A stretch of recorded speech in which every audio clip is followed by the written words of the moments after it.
உங்க தம்பியே உங்களை கோர்ட்டுக்கு இழுத்து தீர்ப்பு அவர் பக்கம் வந்திருக்கேன். இனிமே நீங்க என்ன பண்ண போறீங்க சார்? ஏய், நீங்களா எதுக்கு இங்க வந்தீங்க?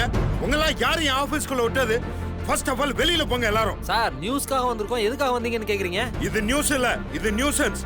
இது என்னோட பர்சனல் விஷயம். சார் தமிழ்நாட்டுல நீங்க ஒரு முக்கியமான ஆள் சார். அதுக்காக உனக்கு இன்டர்வியூ கொடுக்கணும் ரூல்ஸ் இருக்கா? என் ஆபீஸ்ல இருந்து வெளில போங்க. Get out of my office. Sir media கிட்ட நீங்க இப்படி எல்லாம் பேசக்கூடாது சார். ஓ அப்படிங்களா சார்? ஓகே, அப்ப நீங்க மீடியா பண்றல மட்டும் சரியா? ஒருத்தர் சாகலான்னு முடிவெடுத்து போவான், அப்ப வேணான்னு யோசிக்கிறதுக்குள்ள எப்ப சாக போறேன்னு கேட்பீங்க. அதுக்குள்ள அவனே செத்து போயிடுவான். அத நியூஸா வேற போடுவீங்க. அது மட்டும் சரியா? சார் நீங்க மீடியாவை ரொம்ப இன்சல்ட் பண்றீங்க சார். இன்சல்ட்லாம் கிடையாது. என்னையா பேசிட்டு இருக்க நீ? கழுத்துல ஒரு டேகும் கையில ஒரு மைக் இருந்தா என்ன வேணாலும் கேள்வி கேட்கலாம். ஏய் யூ இடியட், எதுக்கு போட்டோ எடுக்கற? வாங்க பாஸ். பாஸ் கொஞ்சம் பொறுமையா இருங்க பாஸ். இவங்க மீடியாக்காரங்க பாஸ், சின்ன விஷயத்தை பெருசாக்கி போட்டுருவாங்க. நீங்க அமைதியா இருங்க, நான் பேசிக்கிறேன் பாஸ். வாங்க வாங்க வாங்க வாங்க.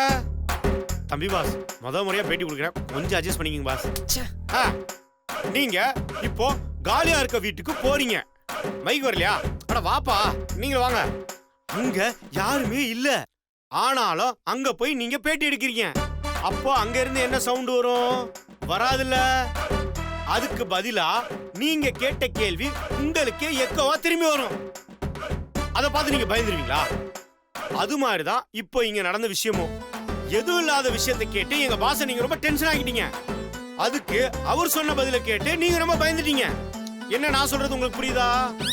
ஐயோ, நமக்கே ஒண்ணும் புரியலையே. ஏம்பா இவ்வளவு நேரம் பேசிட்டு இருக்கேன், ஒரு போட்டோ கூட எடுக்கலையே. சரி பாஸுக்கு நிறைய வேலை இருக்கு, உங்களுக்கு நிறைய வேலை இருக்கும். சோ நீங்க எல்லாரும் இந்த பக்கம் போங்க, நான் பாஸ் கூட்டி இந்த பக்கம் போறேன். வாங்க boss.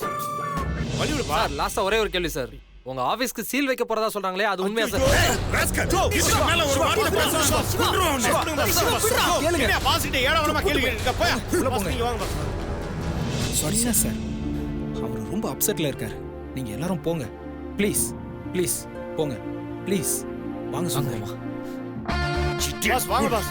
Boss control yourself boss. Boss phone கிடைச்சா பேசணும்ன்ற புத்தி மாதிரி, பேப்பர் கிடைச்சா படிச்சுக்கிட்டே இருக்கணும்ன்ற புத்தி மாதிரி, மைக்கு கிடைச்சா என்ன கேக்குறேன்னு தெரியாம ஏதாவது கேட்டுட்டு இருப்பானுங்க. அதெல்லாம் நம்ம பெருசா எடுத்துக்க கூடாது பாஸ். இவ்வளவு பெரிய வியாபார காந்த யுக்தியா இருக்கீங்க, ஒரு நேக்கு போக்கு தெரியாம நீங்க பேச மாட்டீங்களா பாஸ்? எல்லாம் எனக்கு தெரியுன்றனால நான் சமாளிச்சிட்டேன் பாஸ். சூள மாட்டிக்கிட்ட குழந்தை மாதிரி இப்படி மாட்டிக்கிட்டீங்களா பாஸ்?